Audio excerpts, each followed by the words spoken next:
الحمد لله رب العالمين والصلاة والسلام على سيد الأنبياء والمرسلين وعلى آله وأصحابه أجمعين۔ قرآن مجید کا جامع تعارف۔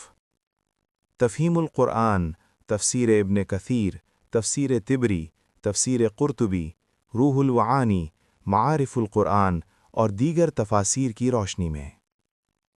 قرآن مجید اللہ تعالیٰ کی آخری اور محفوظ کتاب ہے جو پوری انسانیت کی ہدایت کے لیے نازل کی گئی۔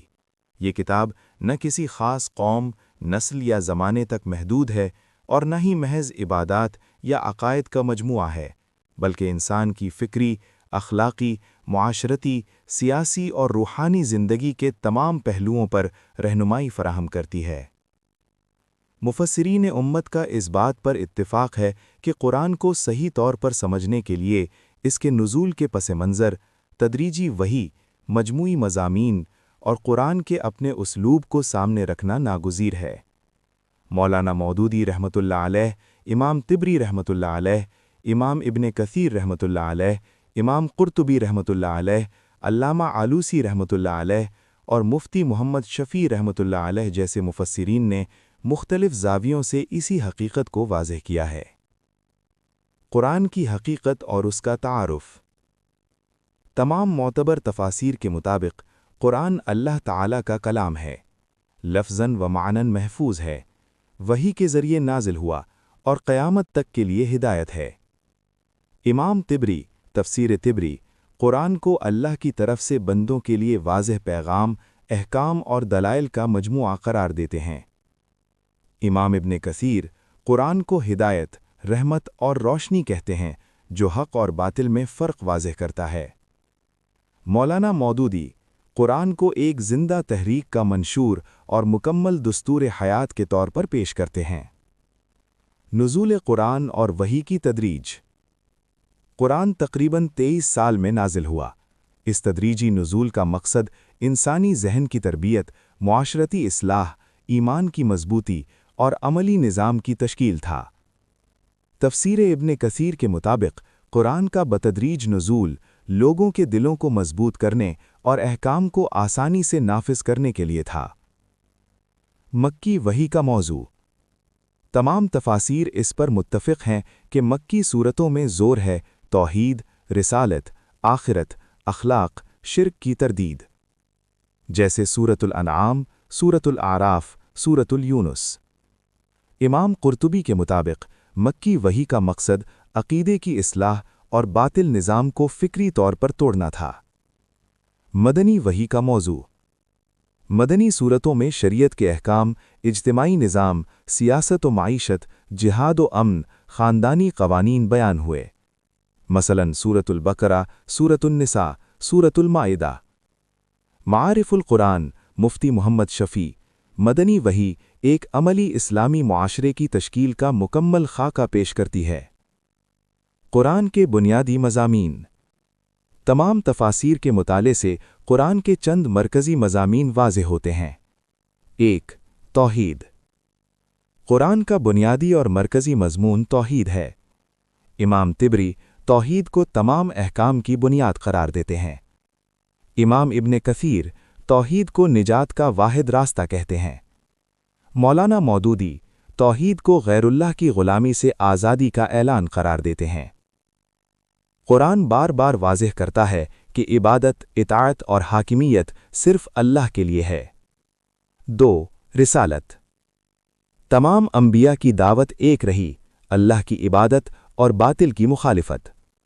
قرآن میں انبیاء کے واقعات تاریخ نہیں بلکہ دعوتی نمونے ہیں۔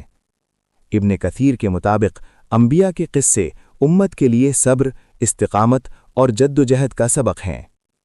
3. آخرت۔ آخرت قرآن کا مستقل اور مؤثر مضمون ہے۔ حساب، جزا و سزا، جنت و جہنم۔ علامہ آلوسی روح المعانی آخرت پر ایمان کو انسانی اخلاق کی اصل بنیاد قرار دیتے ہیں۔ 4. اخلاقی تربیت۔ قرآن فرد کی اصلاح پر خاص زور دیتا ہے۔ سچائی، امانت، عدل، حیا، صبر، عفو۔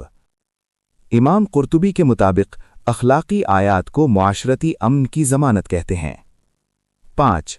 اجتماعی اور قانونی نظام. قرآن میں وراثت، نکاح و طلاق، معاشی عدل، سود کی حرمت، انصاف کے اصول واضح طور پر بیان کیے گئے.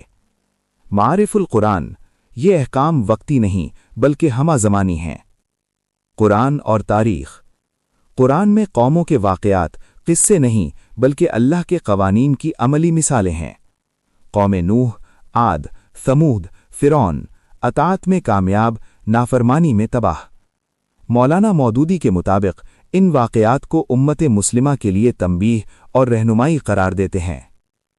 قرآن کا اسلوب بیان. قرآن کا اسلوب سوالیہ، خطابانہ، تمثیلی، فطرت سے ہم آوانگ ہے. امام طبری کے مطابق قرآن کا اسلوب عرب کے دل و دماغ کو مخاطب کرنے والا ہے. مولانا مودودی کے مطابق قرآن کا اسلوب تحریکی اور انقلابی ہے جو انسان کو عمل پر آمادہ کرتا ہے. قرآن فرد سے ریاست تک. تمام بڑی تفاسیر اس بات پر متفق ہیں کہ قرآن صرف فرد کی اصلاح نہیں بلکہ پورے معاشرے کی تشکیل چاہتا ہے. ایمان، عبادت، اخلاق اور قانون سب ایک ہی نظام کا حصہ ہیں. قرآن کو سمجھنے کا درست منہج. مفسرین کے نزدیک قرآن فہم کے لیے ضروری ہے کہ قرآن کو مکمل نظام سمجھا جائے. آیات کو سیاق و سباق کے ساتھ پڑھا جائے. مختلف آیات کو باہم جوڑا جائے. قرآن کو عملی زندگی سے الگ نہ کیا جائے.